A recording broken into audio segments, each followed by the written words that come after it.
Assalamualaikum friends, welcome back to my new vlog. আশা কৰোঁ আপোনালোক সকলো ভালে আছে। মুস্তাক নাছৰিনৰ অন্য এটি ব্লগলৈ মই নাছৰিনে আপোনালোক সকলোকে স্বাগতম জনাইছোঁ।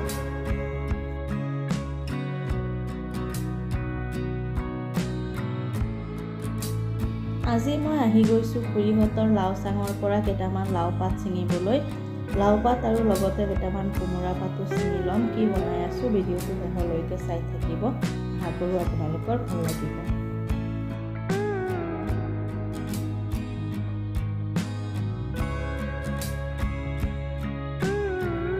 এয়া চাওক আমাৰ খুৰীহঁতৰ আম গছ, আম লাগি আছে, কোনেও চকু টকু নামাৰিব দেই।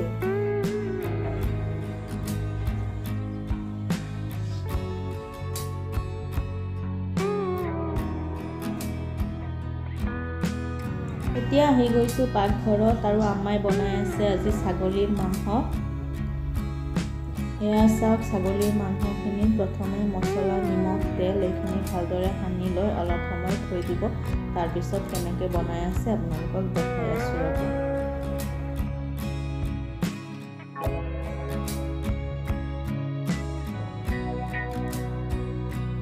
মাংস বনাবলৈ আলুখিনি আগতীয়াকৈ আম্মাই উহাই ৰাখিছিলে।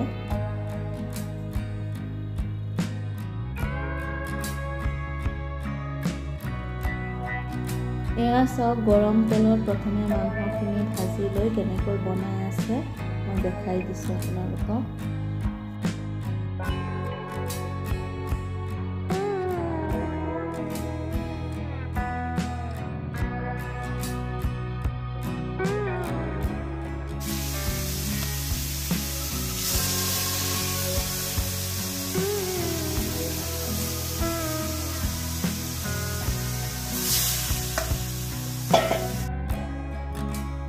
অলপ সময় ভাজি লোৱাৰ পাছত এতিয়া আদাৰ পেষ্ট আৰু জিৰা গুড়ি যোগ কৰি দিছে।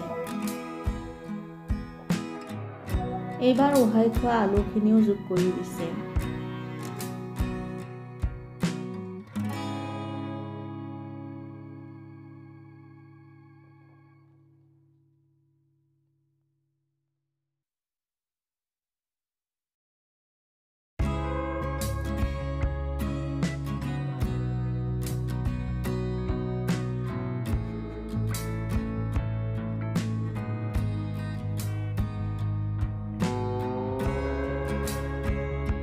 এতিয়া জোখমতে পানী দি মাংসখিনি ভালদৰে সিজিবলৈ দিব।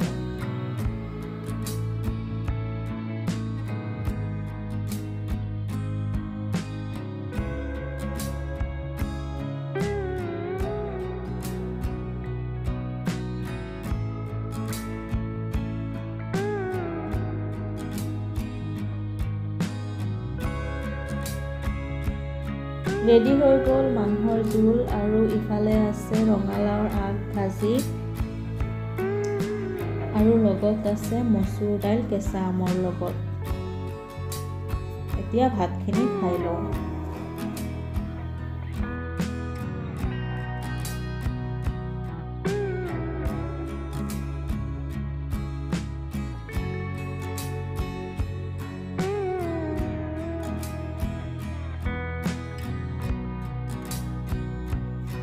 ভাত খাই আহি গৈছোঁ আৰু এতিয়া ভণ্টিয়ে মিছোৰ পৰা কিবা ডায়েৰী আৰু পাৰ্চ কিনিছে বোলে, মোক দেখাবলৈ আহিছে। এয়া চাওক আপোনালোককো দেখাই দিছোঁ। পাৰ্চৰ ভিতৰত কি আছে তাই খুলি দেখাই দিছে। এয়া চাওক কলম এটা আছে।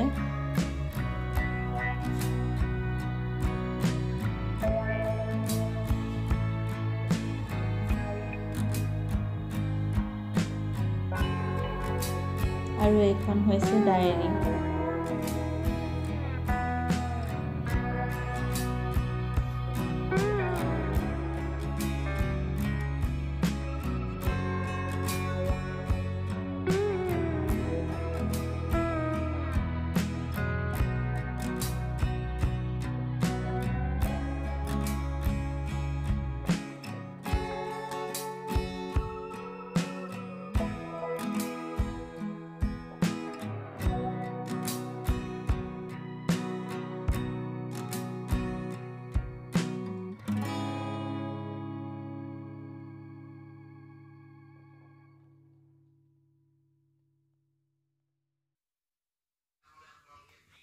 এতিয়া আবেলি সময় আৰু আকৌ আহি গৈছোঁ পাকঘৰত। এয়া লৈ লৈছোঁ কোমোৰা পাত আৰু চেপা মাছেৰে এটা ৰেচিপি বনাম।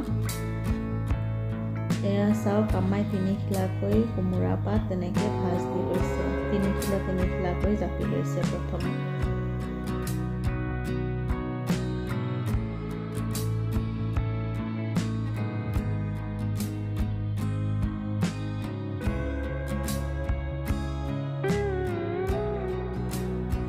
জাপি লোৱা কোমোৰা পাতখিনি এইবাৰ নিমখ দি ভালদৰে সানি এটা লাডুৰ নিচিনাকৈ এনেকৈ থৈ গৈছে।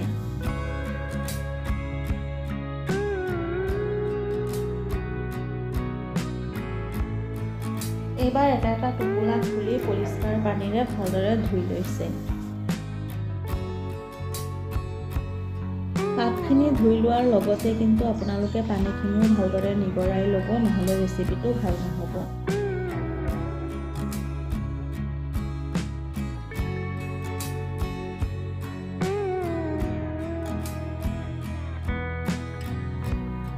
এইবাৰ লৈ লৈছে জোখমতে চেপা মাছ আৰু চেপা মাছখিনি ভালদৰে ধুই পৰিষ্কাৰ কৰি ল'ব লাগিব। চেপা মাছৰ সলনি আপোনালোকে শুকান মাছ থেকেলি দিও এই ৰেচিপিবিধ বনাব পাৰে, কিন্তু চেপা মাছৰ নিচিনা ভাল সোৱাদ আপোনালোকে নাপাব। আৰু এইবাৰ লৈ লৈছে জোখমতে পিঁয়াজ আৰু নহৰু বহুত বেছিকৈ দিব লাগে আৰু নহৰুখিনি ভালদৰে মিহিকৈ কুটি ল'ব লাগে।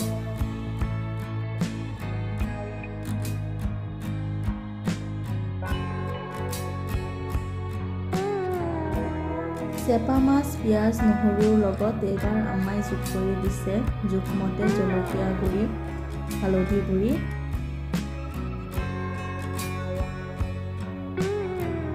আৰু নিমখ।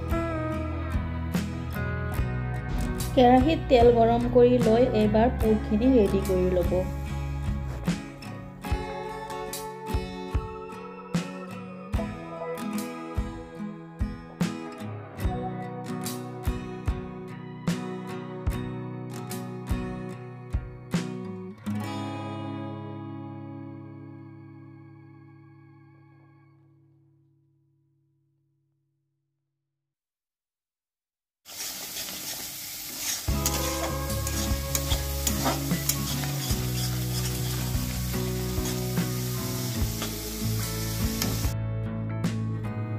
এয়া চাওক, মছলাৰ পৰা তেলখিনি ছেপাৰেট হৈ গৈছে, এইখিনি নমাই ল'ম এতিয়া।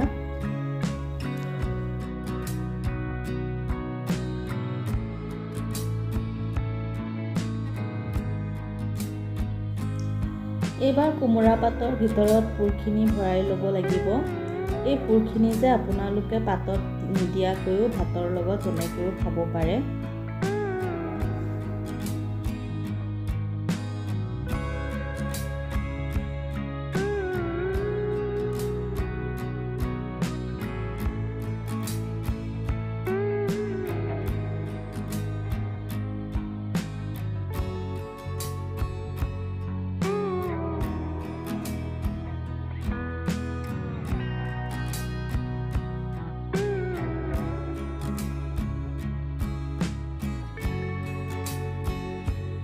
গোটেই টোপোলাখিনি বনাই লোৱা হৈ গৈছে। এবাৰ এতিয়া এইখিনি গৰম তেলত ভাজি ল'ব লাগিব।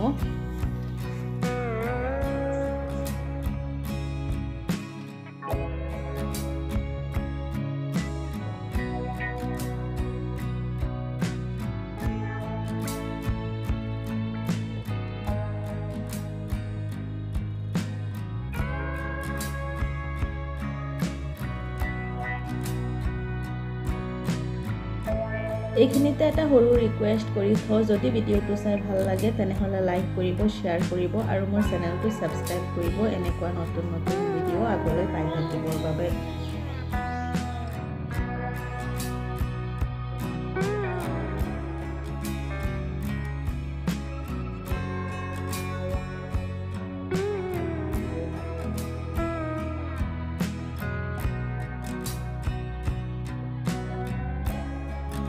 ৰেডি হৈ গ'ল মোৰ কোমোৰা পাত আৰু চেপা মাছৰ ৰেচিপি। এইখিনি মই এতিয়া থৈ দিম। ভাত খোৱাৰ আগত দুটামান মই আৰু এবাৰ মচমচীয়াকৈ ভাজি লৈছোঁ, তেতিয়া বেছি ভাল লাগে খাবলৈ।